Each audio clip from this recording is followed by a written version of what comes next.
आज आपको बहुत सारे सवालों के जवाब मिलने वाले हैं इस बॉटल के द्वारा जो प्रभु शेयर करेगा आज। आमीन। बोलो प्रभु मुझसे बात कर। अपने 5 से 10 मिनट देने की कोशिश करना, खुद आपकी ज़िंदगी में काम करेगा। आपको बहुत सी बातों के जवाब मिलेंगे, बहुत से सवालों के उत्तर मिलेंगे आपको। आमीन। ये क्या है? पवित्र आत्मा हमारी मदद करे। ये क्या है? ये एक विश्वासी का जीवन है। समझ लो, उदाहरण के तौर पर ये एक विश्वासी का जीवन है और ये क्या है? ये उसका मुंह है। कैमरे के थोड़ा पास रखता हूँ तो मैं उसको देखो, ध्यान से देखना। ये एक विश्वासी का मुंह है ना। अब इसी में से ये जो इसके अंदर भरा हुआ होता है वही मुंह से निकलता है ना। प्रभु का वचन भी कहता है कि देख, जीवन और मृत्यु की बातें तेरी जुबान में है। किसमें? जुबान में। लेकिन प्रभु फिर भी कहता है कि तू अपने मुंह से जीवन की बातों को निकाल। और अगर हम देखें मन के भंडार में, मतलब जो अंदर होता है मनुष्य के, वही उससे जो अंदर होता है वही मुंह से बाहर निकलता है ना। और अब तक अगर आप चाहते हो कि सामने वाला पति पत्नी, फैमिली, सास ससुर, मनुष्य बदल जाए, तो पहले ना हमारे मुंह के शब्द बदलना ज़रूरी है। अब ये एक विश्वासी का मुंह है। अगर एक विश्वासी, मान लो एक मनुष्य की गर्दन नहीं है तो वो मरा हुआ है, उसको कोई असर नहीं हो सकता, समझना। लेकिन अब जो गर्दन है, अब उस गर्दन के द्वारा ही वो अच्छाई को बुराई को समझ सकता है, क्योंकि वो जीवित है। अगर गर्दन है तो उसकी वो जीवित है ना। अगर उस व्यक्ति एक मनुष्य की गर्दन है तो वो समझ सकता है, सोच सकता है, बुद्धि है, उसको ज्ञान, वो सब कुछ वर्क करेगा। उसका शरीर भी, उसकी बुद्धि, ज्ञान, समझ भी, आंखों भी, सोच विचार भी, है ना। आसान शब्दों में समझ रहे हम इस बात को। अब ये जो है ये सर है। अब जो विश्वासी है, अब इसके सर के ऊपर जो प्रेशर आता है ना, सर के ऊपर जो, मान लो उदाहरण के तौर पर मैंने उसको ये दबाया, देखो निकल रहा ना इसमें से।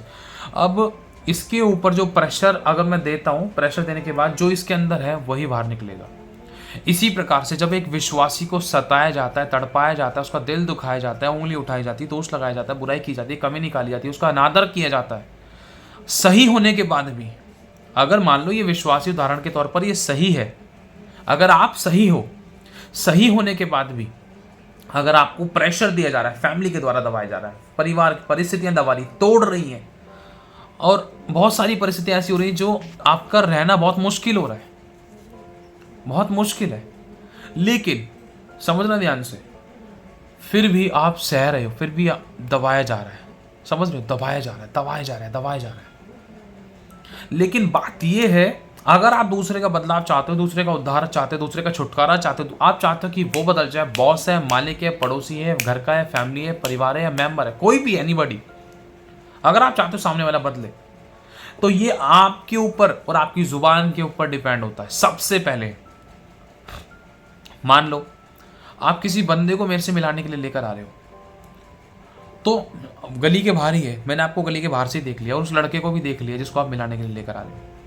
उसके तो पहले तो मुझे चरित्र से, उसके व्यवहार से, उसके वस्त्रों से मुझे पता चल जाएगा कि ये किस टाइप का लड़का है।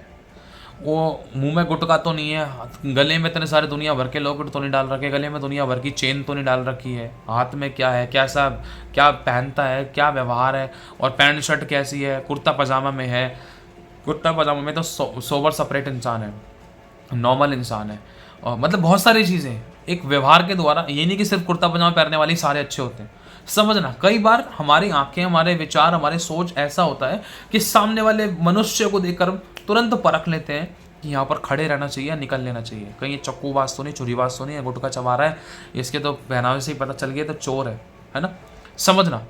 तो हम बाहर से ही भाप लेते हैं, है ना, बहुत सी चीज़ें। तो इसी प्रकार से ना जो सामने वाला मनुष्य है वो आपको पहले से ही देख लेता है। ये बातें हर बहुत सारे मनुष्यों के अंदर होती हैं कि दूर से एक दूसरे को पता लगा लेते हैं कि कौन इंसान अंदर से कैसा होगा। थोड़ा बहुत तो 100 में से 5% ही पता चल जाए, चाहे व्यवहार से ही पता चल जाए। गुटखा खाओ हुआ है तो कुछ ना कुछ थोड़ा सा टेढ़ा मेढ़ा हो सकता है।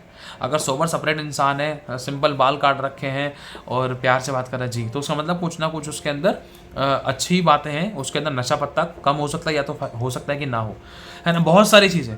तो इसी प्रकार से एक विश्वासी का जो जीवन होता है ना, उसके घर वाले, एक मनुष्य को देखो, घर वाले, फैमिली वाले, परिवार, अड़ोसी पड़ोसी लोग, मनुष्य बहुत अच्छे तरीके से बहुत बार जांच लेते हैं, जान लेते हैं, परख लेते हैं।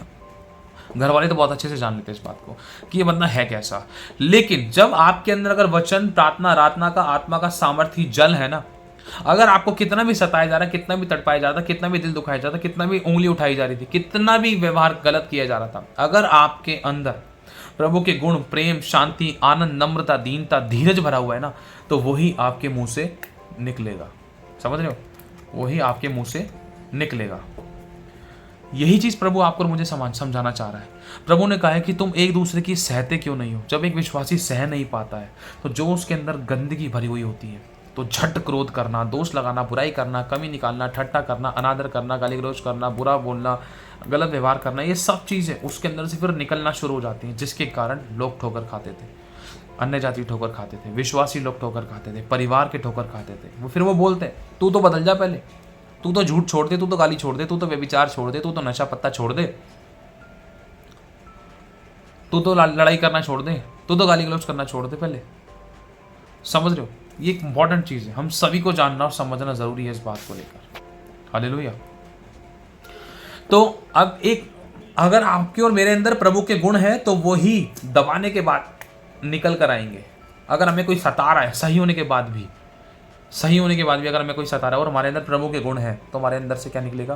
क्षमा, नम्रता, दया, अनुग्रह, करुणा की बातें, है ना, यही सब चीज।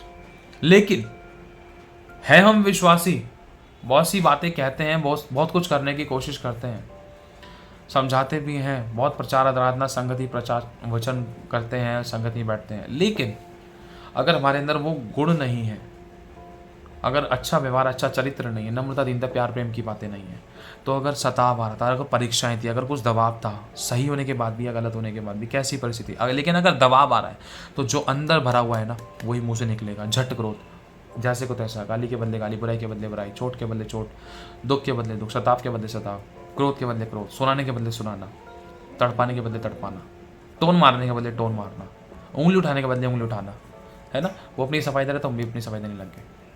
ये ज़रूरी है, और प्रभु नहीं चाहता कि हम ऐसे विश्वासी बने जिसके अंदर गंदगी थी। ये खाली है तब भी इसका कोई फ़ायदा नहीं है। अगर इसके अंदर गंदगी भरी हुई है तब भी इसका कोई फ़ायदा नहीं है। अगर ये साफ है, अगर इसके अंदर क्लीननेस है, जैसे यीशु मसीह को सताया था, यीशु ने क्या करा? यीशु को तड़पाया, मुंह पे थूका गया, यीशु ने माफ़ किया। यीशु के अंदर से क्या निकली? माफी निकली, क्योंकि वो अंदर से ट्रांसपेरेंट परमेश्वर की सामर्थ्य और प्रेम से परिपूर्ण था, नम्रता, दीनता से, क्षमा से, शांति से परिपूर्ण था, नम्रता से भरा हुआ था। तो जब भी यीशु को सताया जाता था, दिल दुखाया जाता था, उंगली उठाई जाती थी, दोष लगाए जाते थे, झूठे दोष लगाए गए यीशु पर, लिखा है गाली दी गई, और गाली के बदले यीशु ने गाली नहीं दी। क्या दी? क्षमा दी, दया दी, करुणा की। बुराई के बदले चुप लगा लिया, अगर कुछ कहा तो भलाई की बातें अंदर से निकली।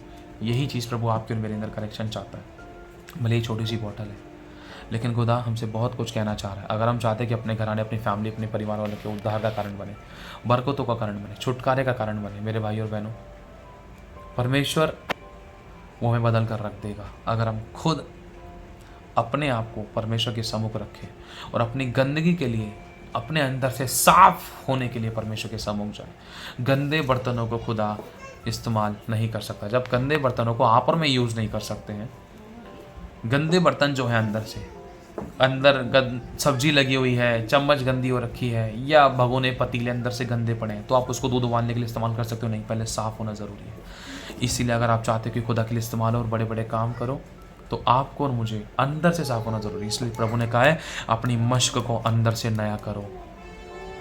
हालेलुया।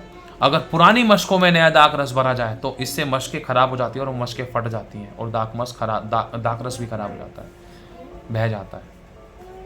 लेकिन अगर आप अपनी मशक को, अपने जीवन रूपी बर्तन को अंदर से साफ करो और अपने आप को प्रभु के हाथों में सौंप, पश्चाताप करके एक नई शुरुआत करो, अपने अंदर की गंदगी को निकालने के लिए, बुराइयों को निकालने के लिए आप प्रार्थना करो, अपनी कमजोरियों को निकालने के लिए आप दुआओं में आओ, उपवास में आओ, प्रभु देखेगा ये अंदर से अपने आप को साफ करना शुरू कर रहा है, मैं उसको अपनी पवित्रता से भर दूंगा। प्रभु भरेगा। और जब आप बोलोगे तो ऐसा बोलोगे मानो परमेश्वर का वचन। जब आपको लोग सुनेंगे तो शांति पाएंगे, चैन पाएंगे, विश्राम पाएंगे, आराम पाएंगे, आनंद पाएंगे। अब इससे मैं खुद पता चल सकता है कि हमारी जुबान के द्वारा जो हम बोल रहे हैं, जो बोल रही हूं, मैं बोल रहा हूं, उसके द्वारा लोगों के ऊपर उसका क्या प्रभाव पड़ रहा है। लोग बिगड़ रहे हैं या बदल रहे हैं, सुधर रहे हैं या और बुरे बन रहे हैं, अच्छे बन रहे हैं या वो और गुस्से, पाप से, बुराई से भर रहे हैं, या वो और जैसे को तैसा करने लग रहे हैं, या फिर वो हमारे व्यवहार को देखकर जो अच्छा है वो भी अच्छा बनना चाह रहे हैं। यार इसने चांटे के बदले चांटा नहीं किया, बुराई के बदले बुराई नहीं करी, गाली के बदले गाली नहीं करी, है ना, सताव के बदले सताव नहीं। ये हमारे व्यवहार के द्वारा पता चलता है सामने वाला किस प्रकार से ट्रीट कर रहा है। समझ रहे हो, कई बार, बहुत बार ये हमारे व्यवहार के द्वारा, अगर मैंने सामने वाले पर गुस्सा कर दिया तो सामने वाला फिर गुस्से में बोलने लग जाता है। इससे पता चलता है कि अगर मैं नम्रता से बोलता ना तो हो सकता है वो नम्रता से मुझसे बात करता, मतलब मैंने गुस्सा किया, ये मेरे अंदर की कमी थी, खमीर था, ये गंदगी थी, इसको अंदर से साफ करना जरूरी है। अगर मैं प्रभु के लिए इस्तेमाल होना चाहता हूँ, अगर मैं चाहता हूँ मेरे लोगों का, मेरे घराने का उद्धार हो, जो मेरे कॉन्टैक्ट में है वो बदले, तो उसके लिए मुझे पहले अंदर से खुद स्वयं को साफ करना पड़ेगा। आमीन, हालेलुया। तो इस चीज को ये प्रभु चाहता है कि जब भी हमारे पर एक परीक्षा आए, सताव आए या प्रेशर आए, कुछ भी, हर परिस्थिति में प्रभु के गुण हमारे अंदर से निकले। गिर भी गए, पश्चाताप, गिर भी गए, हमसे गलतियां हो भी गई, तुरंत पश्चाताप करके माफी मांगकर, क्षमा करके, माफी मांगकर, जिसको हमने सताया था उसके आगे नम्र और दीन बनकर, झुककर, चुप लगाकर फिर से एक नई शुरुआत कर सकते, फिर से हम प्रभु के गुणों को प्रकट कर सकते। ध्यान रखना, ये एक बार में नहीं हो सकता, हम भी एक बार में नहीं बदले। और ये नहीं करे इसका मतलब कि आज भी हम परफेक्ट है, नहीं, आज भी परफेक्ट नहीं है, आज तक भी हमसे गलतियां हुई। हालेलुया।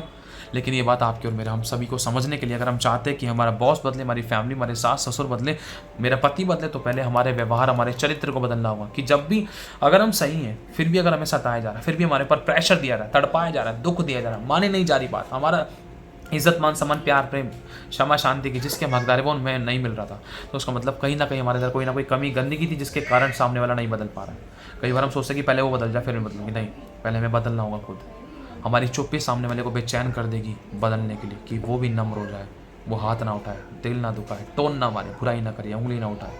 हालेलुया। इसलिए प्रभु चाहता है आपका और मेरा जीवन अंदर से साफ हो, क्योंकि एक अंधा दूसरे अंधे को मांग नहीं दिखा सकता। चुप लगा कर हमें एक दूसरे की सहना है, और जब मैं खुद बदल जाऊंगा तब मैं और अच्छे सामने वाले को अच्छे तरीके से बदल सकूंगा। इसका मतलब ये नहीं पहले मैं पूरा खुद बदल जाऊँ, मतलब ये टाइम टू टाइम हमें अंदर से बदलाव लाते जाने हैं, ताकि जब सामने वाले को हम बताएं वो हमारे जीवन को देखकर खुद ब खुद अनुभव कर ले, हमें बताने की जरूरत ना पड़े, हमारा जीवन चलती फिरती गवाही बन जाए लोगों के लिए, चलती फिरती गवाही।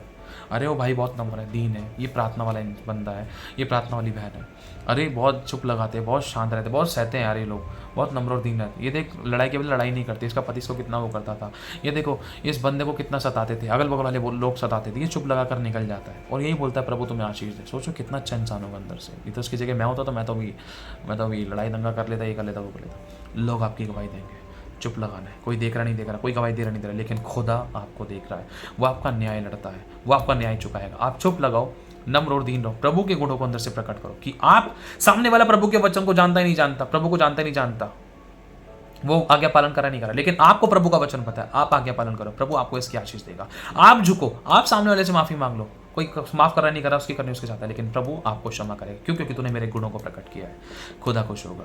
हमें ध्यान रखना, अगर गिर भी गई, गलती हो भी गई, फिर से उठो, पश्चाताप करो, एक नई शुरुआत करो। God bless you all. और ध्यान रखना, कैसे भी प्रेशर, कैसी भी परीक्षा आती, हमारे अंदर से प्रभु के गुण नजर आए, प्रभु का प्रेम नजर आए, प्रभु की योग्यताएं, प्रभु के अंदर क्या भरा हुआ था। जब उसको सताया था उसके अंदर से प्यार निकला। अगर हम भी उसके चेले हैं, हम भी उसके बेटा और बेटी हैं, जब हमें लोग सता रहे थे हमारे अंदर से क्या निकल रहा था? प्यार की बातें, महिमा की बातें, या गंदगी, स्मेल आ रही थी, या अंदर से सुगंध आ रही थी। हालेलुया। मसीह के सुगंध में फैलना है। आमीन। गॉड ब्लेस यू और प्रभु सभी को बहुत आशीष दे।